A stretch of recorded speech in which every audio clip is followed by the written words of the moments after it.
Welcome, spiritual beings. If you've watched any video about old souls, or have done your own research into the topic, then you'll probably know how to spot an old soul from a mile off. Eccentric interests, quirky dress, old eyes. The list goes on. However, that's not what this video is. Instead, just as old souls love, this video will go deeper and explore some of the less obvious, and certainly less visual traits and characteristics of being an old soul. These traits tend to be experienced either by the old soul, or something that their friends and loved ones pick up on over time. As you probably already know, I'm usually the first person to clarify that everyone is different and that all characteristics and personality traits sit on a spectrum. However, as an old soul myself, I've had a long ponder about some of the deeper facets of myself and the feelings I experience. So, without further ado, I present 9 old soul traits and characteristics as recounted by an old soul. Number 1. Old souls like to keep their surroundings simple. The general consensus is that old souls love time and nature. Personally, I disagree with this notion and feel the reason why nature is given as an example is that it is the most obvious example of a simplified surrounding. Instead, I feel that old souls thrive in and prefer environments that are simplistic or stereotypically calming. This can, of course, include nature. As for me, there's something very pleasant about walking the windy beach, but it can also include other spaces too. Some of the characteristics that I believe make a space suitable for an old soul include the removal of technology, the removal of people, and the removal of meaningless distractions. Notice I didn't say the removal of clutter, as old souls don't actually tend to be minimalists. While they may have fewer possessions than the average person due to their lack of materialistic need, the old soul certainly enjoys carefully curated objects or personal collections of items. This is why a space such as a library or traditional home study,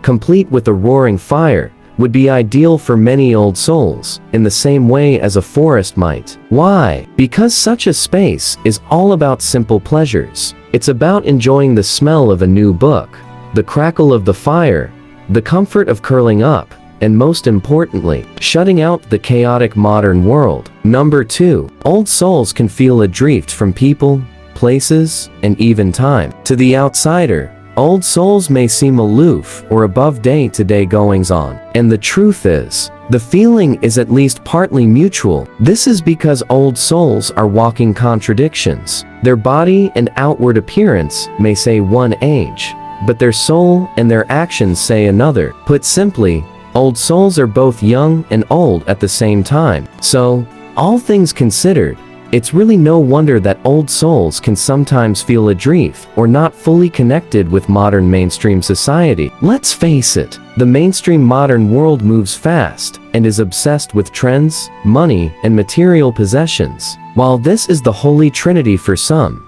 for old souls, it is the complete antithesis. This can leave old souls feeling very disconnected with the time that they live in, and bring about a deep longing and sometimes painful yearning for an era that they feel as though they'd fit into better. It can often be said that old souls crave a simpler time, but the exact nature of what this is deemed to be is up to the old soul in question. Number 3. Old souls can bridge the gap between older and younger generations. While a lot of old soul traits can be challenging and need to be managed or overcome, this unique characteristic is a superpower. If you spend a few minutes looking at the media each day, you'll quickly notice a large amount of the issues discussed outside of the headlines is to do with the disconnect between the generations. The young view the old as being stuck in their ways, or thinking they're better than them, and the old view the young as irresponsible, rude, and not like how they were. This leads to animosity and hostility between the generations, which is far more harmful than you may think on the surface. The older generations have lifetimes of knowledge and wisdom to impart to the younger generation, and the younger generation heads full of new and exciting ideas, hopes, dreams, and aspirations. Combine the two, and you have the potential to create respectfully informed, intuitive, and empathic members of society that can be a real force for good. Because old souls can relate with the younger generation through the physical years, and connect with the older generations through the age of their soul, they are able to tap into the wealth of experience the older generation has to share. This helps old souls to become interested, conscientious, and well-rounded individuals that are an asset to society. Number 4. Old souls like to plan and prepare. Old souls tend to be the hyper-organized amongst us. But, like with many other old soul traits, this seldom manifests itself in the way that you might think. The more eccentric old souls may seem chaotic or disorganized with clutter or clumsiness, but they actually have their own personal form of organization. And I bet that if you ask them to find something within their space,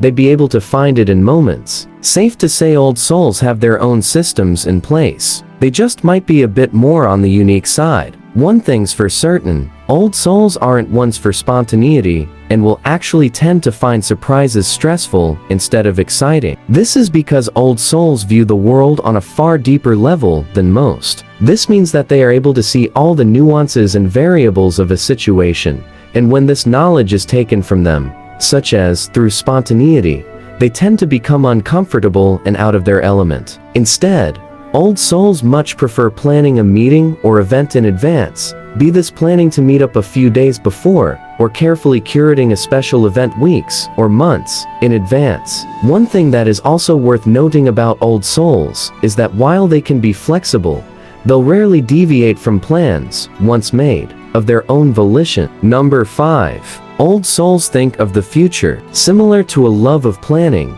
old souls like to think about their future and make preparation for future life events such as home owning, children, and retirement. This is because old souls tend to be highly sensible and practical people, sometimes to a fault. This can cause them to be the butt of jokes among their friends, but in reality, in the coming decades, it's usually the old soul that has the last laugh thanks to this future preparedness. Old souls tend to prepare for the future in a variety of ways in different points in their life. Firstly, in their youth, the old soul will tend to have a vested interest in their education. This isn't just because old souls inherently have a thirst for knowledge, but also because the old soul has the mature wisdom to see that a successful education can open many doors regarding careers and finances in the future. During their working life, the old soul will tend to be careful with their money. While many old souls aren't interested in high-paying, high-flying jobs, that doesn't mean that the money they do earn is frittered away. Instead,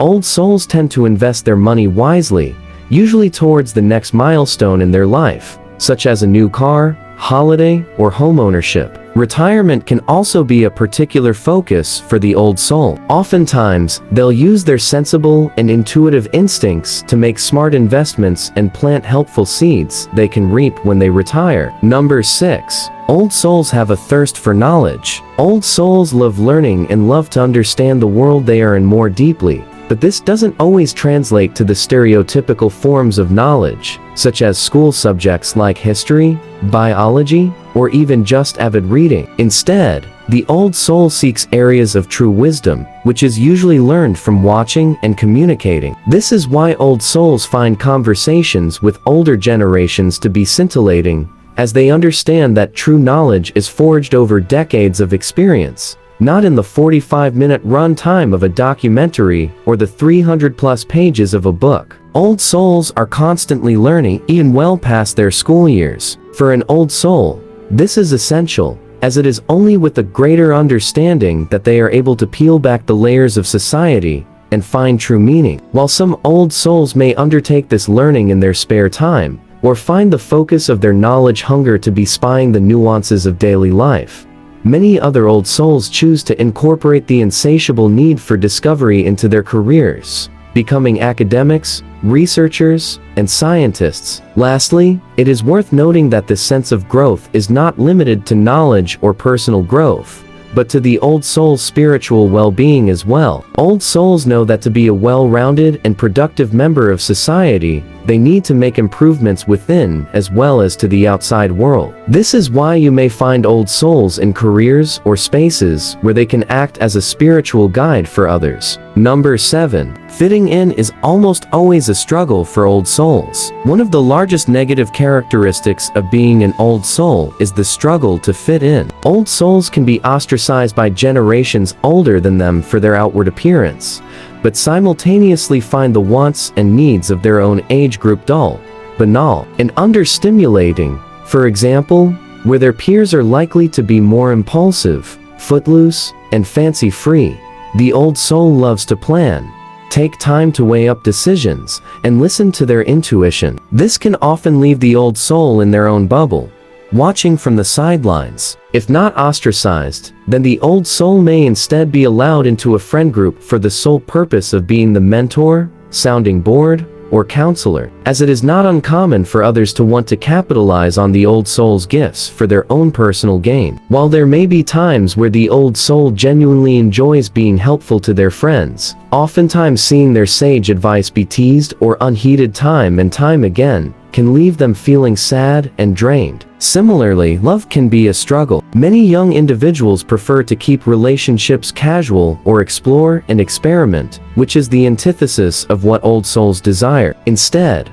old souls want to forge deep connections with their partner and are in the relationship for the long haul and not just for a summer of fun. This can sadly cause the old soul to get burnt many times and even become quite lonely. Number 8. On the surface, old souls prefer to be alone. It seems to be the general consensus that old souls are naturally lone wolves that much prefer to spend their days alone. However, as an old soul myself, I'd like to dispel this myth.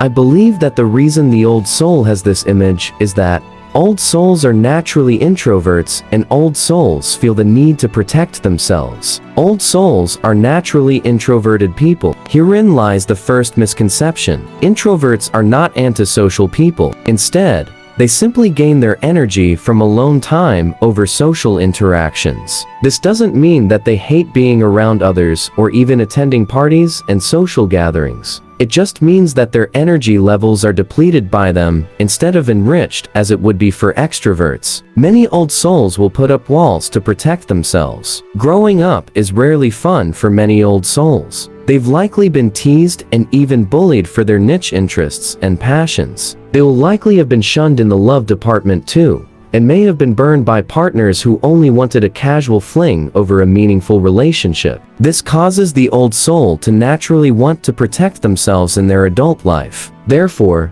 they may avoid social gatherings or feign a lack of interest in others as they do not want to relive the pain of their youth. On a similar vein, they may downplay their interests or keep large amounts of their life private because they fear the judgment of their peers. Put simply, old souls can prefer to be alone out of necessity and not true preference. Number 9. Old souls can see the interconnectivity of the universe. Old souls simply see the world through a different pair of glasses than others do. They are able to simultaneously view the various threads, nuances, and details of a situation. That allows them to see the bigger picture and even at times predict the various outcomes of said interaction or event. This can be a negative at times because the old soul may be focusing on all the potential negative outcomes which may occur when a certain decision is made, which is where a close friend or partner with a grounding influence can be a big help. On a positive level, if they allow their abilities to thrive in a positive way,